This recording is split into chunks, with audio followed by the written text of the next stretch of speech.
Year 2020 peak Covid era, India China Galwan valley clash. उसी समय PM Modi ji ने एक एक्सट्रीम स्टेप लिया था अगेंस्ट चाइना। चाइना की जो एप्स इंडिया में काम कर रही थी उनको बैन कर दिया, साथ साथ चाइना से ट्रैवल रिस्ट्रिक्शंस भी कर दी थी। And the last and extreme step जो लिया गया कि जो भी चाइनीज इन्वेस्टमेंट्स इंडियन एंटिटीज में हो रही थी उसको रोक दिया गया। Fast forward two year 2025, everything changes. Travel restrictions अब ईज हो रहे हैं, टूरिस्ट वीजा अलाउ होने लग गया है, चाइनीज एप्स भी अब इंडिया में वापस आ गई हैं धीरे धीरे करके। And last but not the least, Chinese investment is now getting allowed in Indian entities. आज इस वीडियो में हम डिस्कस करेंगे कि ऐसा क्या हुआ कि ईयर 2020 का एक एक्सट्रीम स्टेप ईयर 2025 में एक ओपन डोर पॉलिसी की तरफ जाता हुआ। मैं सीए राहुल जैन आपको आज ये पूरा एक कॉन्टेक्स्ट डिटेल में समझाऊंगा, लेकिन उससे पहले मैं आपसे एक रिक्वेस्ट करना चाहूंगा कि आप प्लीज मेरे चैनल को सब्सक्राइब करें, बिकॉज जो मेरा कॉन्टेंट है आपको कहीं ना कहीं एक कॉन्टेक्स्ट देता है और मुझे खुद भी मोटिवेट करता है कि आप लोग उसको देख रहे हैं, सब्सक्राइब कर रहे हैं, तो ताकि मैं और ऐसा कॉन्टेंट आपके लिए लाता हूँ। So let's start. ईयर 2020 में जब इंडिया चाइना का गलवान वैली क्लैश हुआ, हमारे कुछ जवान शहीद हुए, तब पीएम मोदी और इंडिया गवर्नमेंट ने एक एक्सट्रीम स्टेप लिया था to restrict Chinese investment in India. जो पहले एक ऑटोमेटिक रूट के थ्रू होती थी, अब गवर्नमेंट ने उसको अप्रूवल रूट किया, और अप्रूवल रूट में स्पेसिफिकली ये कहा गया कि जो कोई भी चाइनीज इन्वेस्टमेंट जो इंडिया में होगी वो पहले गवर्नमेंट उसको रिव्यू करेगी, स्क्रूटनाइज करेगी और तभी जाके अप्रूवल होगा। और during that period I would say last 4 years में 2020 से लेकर 24 तक कोई भी अप्रूवल नहीं दिया गया, इक्का दुक्का कुछ कंपनीज को शायद दिया गया होगा। और साथ साथ जो चाइनीज ऐप थी इंडिया में वो कंप्लीटली बैन कर दी गई, given that the national security and data issues, जिसमें टिकटॉक भी था, शीन भी था, पबजी भी था। और उस टाइम मैं टिकटॉक में काम करता था, टिकटॉक इंडिया में as a India tax head, और मैंने बहुत क्लोजली ये सब इश्यूज को देखा, वॉच किया और how interactions happened with Indian government in that regard. Now आज की बात करते हैं। इंडियन गवर्नमेंट ने वेरी रिसेंटली अनाउंस करी है एक electronics component manufacturing scheme ECMS, और जिसमें डोमेस्टिक इंडस्ट्रीज को बढ़ाने के लिए एक बहुत बड़ा इंसेंटिव दिया गया है। इंडियन गवर्नमेंट चाहती है कि हम डोमेस्टिक प्लेयर्स मैन्युफैक्चरिंग इंक्रीज करें इलेक्ट्रॉनिक्स कंपोनेंट्स की,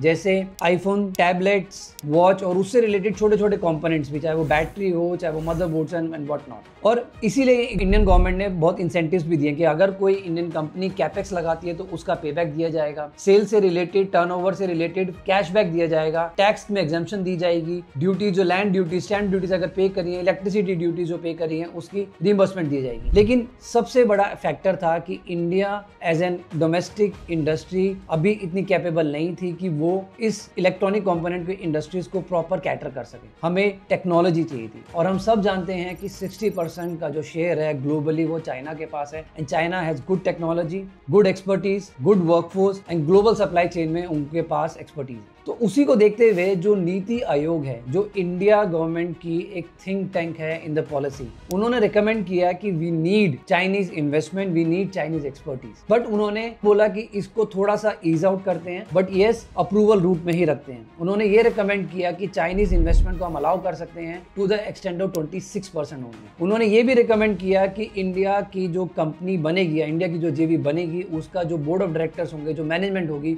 उसमें कोई भी चाइनीज कंपनी का कंट्रोल नहीं होना चाहिए। उसको देखते हुए इंडियन गवर्नमेंट रिकमेंडेशन को रीड थ्रू किया, अभी एनालिसिस चल रहा है। लेकिन वेरी रिसेंटली एक इंडिया की बहुत बड़ी कंपनी है डिक्सन टेक्नोलॉजी, जो ऑलरेडी इलेक्ट्रॉनिक्स कंपोनेंट मैन्युफैक्चर करती है, उन्होंने एक इंडियन जेवी बनाई है एक चाइनीज एंटिटी के साथ, जिसमें डिक्सन की शेयर होल्डिंग है 74% और Chinese entity Longcheer electronics की शेयर होल्डिंग है 26%। साथ साथ नॉट जस्ट डिक्सन, और भी इंडियन एंटिटीज हैं to the likes of Micromax, जिनके ओनर है राहुल। उन्होंने भी यहाँ पे अप्रूवल रूट के लिए इंडियन गवर्नमेंट को अप्रोच किया है, जहाँ पे चाइनीज के साथ वो जेवी बनाना चाहते हैं फॉर इलेक्ट्रॉनिक कंपोनेंट। और बहुत सारी ऐसी इंडियन एंटिटीज हैं जो एक चाइनीज जेवीज के साथ इन्वेस्टमेंट्स के लिए रेडी हैं और अप्रूवल स्टेज इंडियन गवर्नमेंट के पास अप्रूवल्स के लिए जा चुकी है। तो यहाँ पे आप क्या देख रहे हैं कि eventually Indian government is now opening the doors for Chinese investment, specifically in electronic component manufacturing sector. And not just this, last year China की जो ऐप थी शीन ऐप, वो रिलायंस के साथ पार्टनरशिप में कमबैक कर चुकी है। मैंने उस पर पूरी डिटेल एक वीडियो बनाई थी, आप उसको देखिए उस वीडियो में, जहां पे मैंने पूरा एक बिजनेस मॉडल बनाया था कि कैसे Shein app in partnership with Reliance has now come back to India, और किस तरीके से रिलायंस ने उसको कंट्रोल किया और उसका स्पेसिफिक अप्रूवल भी दिया गया था बाय इंडियन गवर्नमेंट।